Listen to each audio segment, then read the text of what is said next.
সপ্তাহে ২ দিন আমি আমার জন্য আলাদা সময় বের করে নিই, কারণ এই ২ দিন আমি আমার ত্বকের এবং চুলের এক্সট্রা কেয়ার করে থাকি।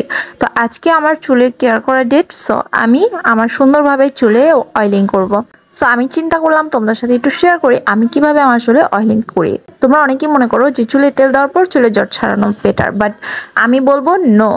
চুলে ফার্স্টে তোমরা জট ছাড়িয়ে নেবে, দেন চুলে অয়েলিং করবে। এতে তোমাদের চুল পড়া কিন্তু একদমই কম হবে, প্লাস তোমাদের হেয়ার গ্রোথও ভালো হবে। তো এই তো আমি ফার্স্টে নিচ থেকে আস্তে আস্তে উপর দিকে উঠে চুল এভাবে আসে নেবো। দেখতে পাচ্ছ আমার চুল একদমই কম পড়ছে, 2-3টা তো পড়বি ভাই, আমি ফ্রেশ দানা মানুষ। সো এই তো এবার আমি আমার চুলে দেওয়ার তেলটা তৈরি করে নেব। সো ফার্স্টে আমি বাটিতে নিয়ে নিচ্ছি সরিষার তেল। এই সরিষার তেলটা একদমই খাঁটি পিওর সরিষার তেল, স্মেলটা এত ঝাঝালো, যাই হোক।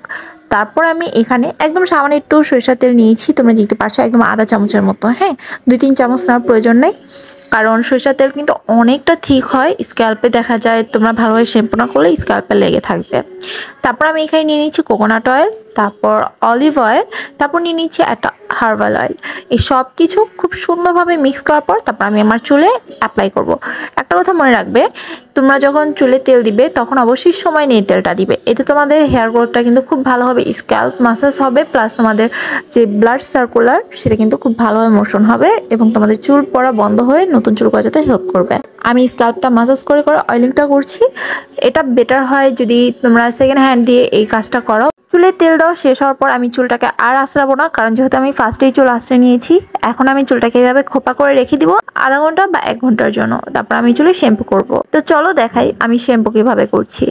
তো ফার্স্টেই অনেকে আপু আছো যে শ্যাম্পুটাকে সরাসরি তোমাদের স্ক্যাল্পে লাগিয়ে দাও, এতে কি শ্যাম্পুটা তোমাদের চুলে স্ক্যাল্পে একদম লেগে থাকে। হ্যাঁ, ভালোভাবে ওয়াশ না হলে কিন্তু তোমাদের হেয়ার ফল হতে পারে।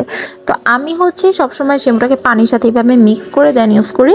এতে আমার মনে হয় যে আমার চুল খুব তাড়াতাড়ি ওয়াশ হয়ে যাচ্ছে, প্লাস সমস্যা হচ্ছে না। শ্যাম্পু করার পর এই তো আমি এটাকে ওয়াশ করে ফেলবো। তারপর আমি কন্ডিশনার ইউজ করব।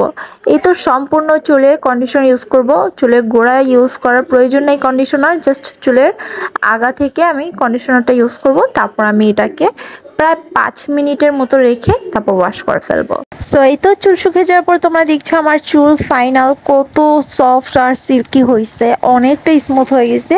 সো তোমরা বিফোর আফটার দেখলেই বুঝতে পারবে যে আমার চুল তখন কেমন ছিল আর চুল অয়েলিং করে দেন শ্যাম্পু করার পর চুল কতটা স্মুথ সফট হয়েছে। সো এরকম হেয়ার কেয়ারের ভিডিও আরও কে কে দেখতে চাচ্ছ নিচে কমেন্টে জানাও, আর তোমরা তোমাদের চুলে কেয়ার কিভাবে করছো সেটাও জানাতে পারো। সো সবাই ভালো থেকো, টিল দেন, আল্লাহ হাফেজ।